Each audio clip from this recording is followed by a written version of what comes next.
Hey everybody, it's Emily at ARG Schooling, and today it's time for a book haul.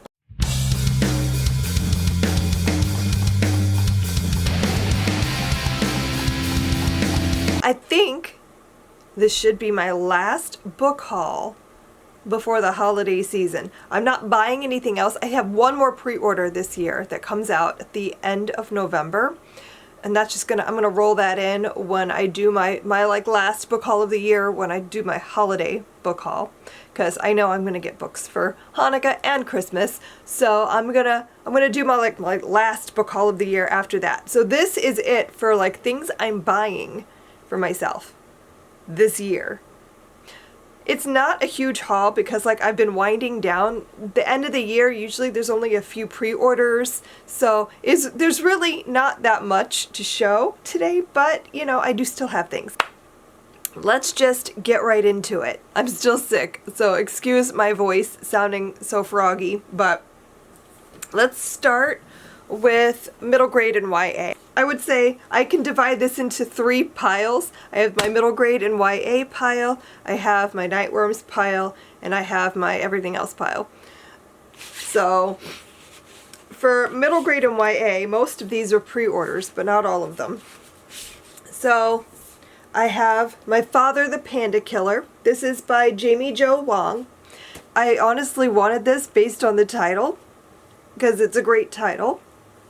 But also, this is a story about Vietnamese immigrants, the Vietnam War, and a daughter learning to understand her father and why he is the way he is.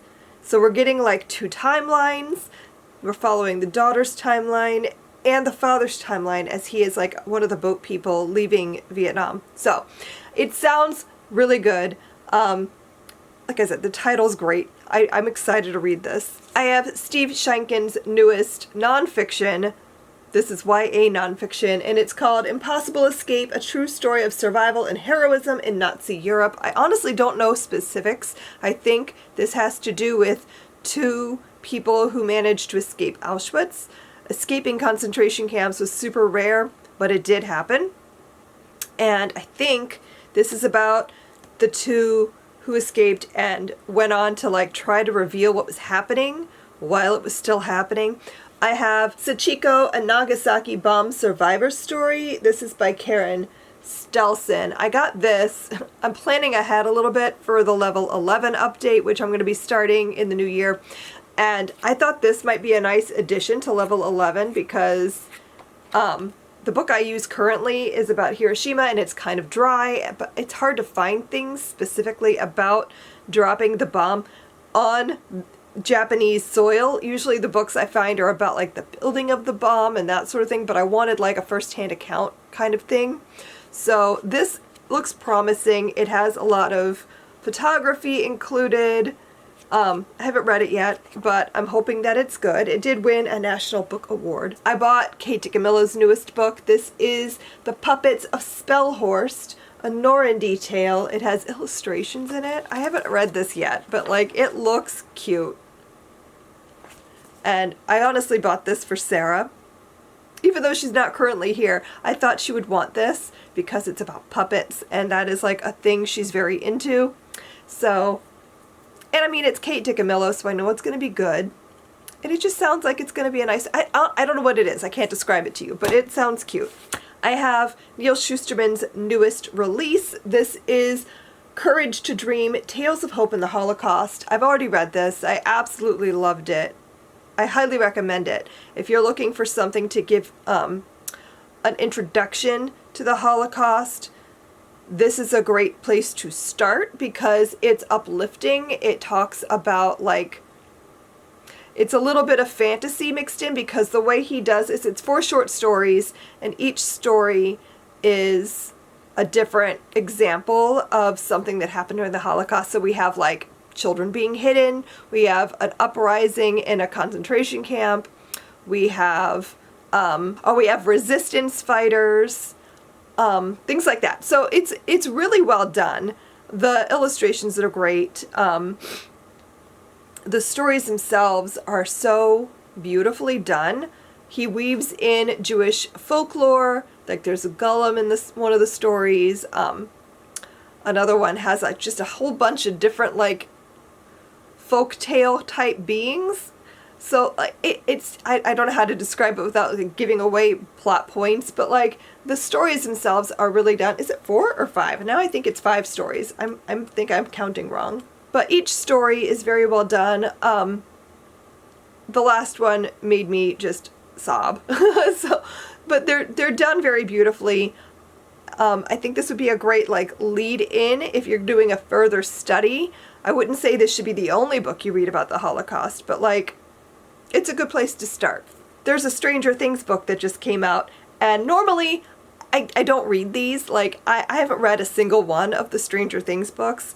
I've not really been that interested in it. I love the show, but I just haven't like felt the urge to read these. But then this one came out. And I mean, do you see this cover? Do you see it? I loved Eddie. He was my absolute favorite character in the newest season and basically in the whole show. I just think he's a great character. And when I saw they were writing a backstory for him, I had to have it. So I think this is set like the year before, maybe, or at least a year before, maybe longer. I just want more Eddie content. I have Wrath Becomes Her by Aiden Polydoros. This is Aiden's newest book, and it's great. I already read this one too, and I loved it. This is a story about a golem, which, you know, is one of my favorite things in Jewish mythology. I loved how dark this story was for what it was. Like, usually the way golems work is a rabbi creates one, or somebody with knowledge of like the mysticism that is required. There's certain spells and prayers one must say to create one, and they are created to protect somebody or something. And they can be very ferocious. They have immense strength and power. This golem was created by a father who used his daughter's like essence, parts of her, who she had been in the resistance and was killed by Nazis, and he used parts of her to create this golem in her image. And she was created to enact vengeance on the people who hurt his daughter, and to enact vengeance on all the Nazis, basically. And that in itself like made me really intrigued. Like usually they're created to protect, not to enact vengeance. So like I'm into it. That sounds great. And I thought this was very well done. It wasn't perfect. There were some things I wished might have happened differently, some things that I thought could have been a little bit better, but for what it was, I thought this was fun. It was a really interesting story, great characters. I loved the way the golem is like fighting with the idea of like what makes me different from humans, what makes humans behave this way, like figuring out her humanity and like how she can be more human. I just thought this was really good. Highly recommend. And of course I got the Watership Down graphic novel, because how could I not? This is one of my favorite books of all time. And when I found out they were making it into a graphic novel, I was so excited. I had to have it. And it's beautiful. Like, I don't know if you guys can even see how good the illustrations are. They're beautiful. So I'm very excited about this. I haven't read it yet, haven't had the chance, but like I'm sure, just by flipping through it, I feel good about it. I bought Day After Night. This is by Anita Diamant. I've been wanting to read this for years, and I didn't own a copy, so I decided to just buy it. This is the story of like the founding of Israel, or I don't think it's about the founding. I think it's just about a group of women who were there for the founding. I think we're following a few different characters who survived the Holocaust and like what happens to them after that as they make their way to Palestine. That's basically all I know about that. I've been wanting to read something else by this author. I read The Red Tent years ago, and I loved that. And I kept saying I was going to pick something else up, and I just never have. But this is definitely an author that I've wanted to explore more of her work. So I decided to pick this up. And sort of along the same lines, when I was looking that up, this came up as a recommendation. And that is The Blue Mountain by Meyer Shalev. And this is also about the creation of Israel. I don't really know too much more about it though, because I'd never heard of this one. This is not a story that I'd heard of before, or even an author I've heard of, but while I was reading the synopsis and stuff, and reviews and whatnot, apparently this is a very popular author, a popular Israeli author that I'd never heard of, so I thought I might as well, since I'm already buying Day After Night, I might as well grab this one too. I don't really know too much more about it though. Yeah, set in a small rural village prior to the creation of the State of Israel, The Blue Mountain describes a community of Eastern European immigrants as they pioneer life in a new land. Like the very beginnings of the State of Israel. I needed to put in an order at Book Outlet. We're doing Booknica again this year. Booknica, if you're not familiar, we started doing this a while ago, is where on Hanukkah we do a book each night. So I'm gifting my youngest daughter. She's the one that requested we do it this year. I wasn't planning on it actually because Sarah's not here and she's my big reader. Regina reads and does enjoy books, but isn't as prolific as Sarah, so she still has a lot that she hasn't read yet. And she's also working through Sarah's books. But anyway, I had to buy some books on Book Outlet for her so I could get her 8 books for Booknica. But I was only buying like 4 for her there because I was getting some other ones elsewhere. Anyway, long story short, I needed to buy a couple more books to get free shipping. So I bought myself 3 books. I bought Woman of Light by Callie Fiardo Onstein. I think I'm saying that name right. This is one I'd had on my TBR for a while. Anyway, it was on my watch list. This came out in 2022, and I believe this is a story following Indigenous women. I think it's a generational saga type of story, so I was already very intrigued by this. I think it's set in Mexico. I don't know if it's set in Mexico or in what would now be considered New Mexico. I'm not sure. But what I was excited by, because you just never know what you're going to get when you order from Book Outlet, I flipped this open and discovered it was signed. So, very exciting. I bought Once We Were Home by Jennifer Rosner. This was another book that I'd been like kind of watching. I wanted to get a copy. This came out this year. This is a new release this year. I think it came out like at the very beginning of the year. And I believe this story is following people who survived the Holocaust, like when they were very small children and they were sent to live with other families. And this is like them kind of reconciling what happened and who they actually are with who they thought they were, that kind of a thing. So another like story that I haven't read a lot of. I like reading about what happens after the aftermath of it. Like how does it affect them? How did it change their trajectory of their lives? That sort of thing. So this sounded good. Probably gonna make me cry. I also bought The Witch and the Tsar. This is by Olesya Salnikova Gilmore. This is one that I've been wanting to read for a little while because it's a Baba Yaga story, and I've been getting kind of more into that. I've read just a few, but I've been wanting to read more Baba Yaga stories. This one I'm intrigued by because it's set in Russia during the time of Ivan the Terrible. And so it's a little bit historical, but with some fantasy elements, some mythology and folklore.